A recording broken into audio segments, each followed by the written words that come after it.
Chettinad Cement, perfect concrete choice. 63 years of excellence.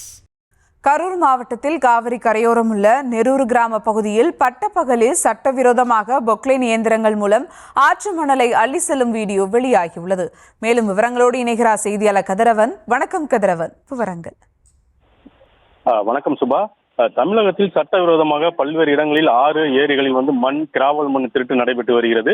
இதனை தடுக்க பல்வேறு தரப்பினரும் கோரிக்கை வைத்தும் இது சம்பந்தமாக தொடர்ந்து நீர் தமிழ் தொலைக்காட்சியில் செய்தி வெளியிட்டு வருகிறோம். இந்த நிலையில் கரூர் மாவட்டம் மண்மங்கலம் பகுதிக்கு உட்பட்ட நெரூர் கிராமத்தில் தொடர்ந்து காவிரி ஆறு மற்றும் அதன் அருகாமையில் சட்டவிரோதமாக 5 அடிக்கு மேல் மணல் அள்ளப்பட்டு வருகிறது.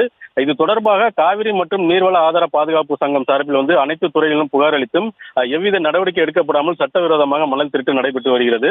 தொடர்ந்து கடந்த மாதம் 11ஆம் தேதி காவிரி மற்றும் நீர் ஆதார பாதுகாப்பு சங்க தலைவர் சுடலை தலைமையில் நீர்வளத்துறை அதிகாரிகள், கனிமவளத்துறை அதிகாரிகள், மாவட்ட ஆட்சியர் உள்ளிட்ட பலரிடம் புகார் அளித்துள்ளனர். ஆனால் நீர்வளத்துறை அதிகாரிகளும் கடந்த 9ஆம் தேதி பொய்யான தகவலை தெரிவித்ததாக கூறப்படுகிறது. குறிப்பாக எவ்வித பயம் இல்லாமல் பட்ட பகுதியில் 100 ரவுடிகள் துணையோடு காவிரி ஆற்றில் 10க்கும் மேற்பட்ட ராட்சத பொக்லின் உதவியோடு 100க்கும் மேற்பட்ட லாரிகளை கொண்டு மணல் திருட்டு நடைபெற்று வருகிறது. மணல் திருட்டு சம்பந்தமாக வருவாய்த்துறை அதிகாரிகள் மற்றும் மாவட்ட ஆட்சியரிடம் புகார் அளித்தும் மேலும் இது குறித்தும் வாங்கல் காவல் நிலையத்தில் போலீசார் எவ்வித நடவடிக்கை எடுக்காமலும் மணல் மாஃபியாக்களுக்கு ஆதரவாக கண்டுகொள்ளாமல் நடவடிக்கை எடுக்காமல் இருந்து வருவதாக காவிரி மற்றும் நீர் ஆதார பாதுகாப்பு சங்கத்தினர் குற்றம் சாட்டியுள்ளனர். இதற்கு பல்வேறு தரப்பிலும் நடவடிக்கை எடுக்க வேண்டும் என கோரிக்கையை வைத்துள்ளனர். குறிப்பாக பல வாரங்களாகவே சட்டவிரோதமாக குண்டர்களை வைத்து பட்ட பகுதியில் மணல் திருட்டு நடைபெற்று வருகிறது. கரூர் மாவட்டம் மண்மங்கலம் அடுத்த நெரூர் கிராமம் ஆற்றுப்பகுதியில் அந்த பகுதி மட்டுமல்லாமல் கரூர் மாவட்டத்தின் காவிரி மற்றும் பகுதியில் காவிரி ஆற்றின் நள்ளிரவிலும் பட்ட பகுதியில் மணல் திருட்டு நடைபெற்று வருகிறது.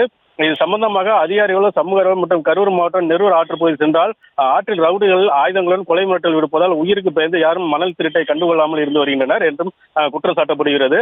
குறிப்பாக அரசு அதிகாரிகள் கையூற்று பெற்றுக் கொண்டு கண்டுகொள்ளாமல் தொடர்ந்து மணல் திருட்டுகள் துணை போவதாகவும் இதை இரும்புக்காரம் கொண்டு தடுக்க வேண்டும் என பல்வேறு தரப்பிலும் கோரிக்கை வைக்கின்றனர். சுபா,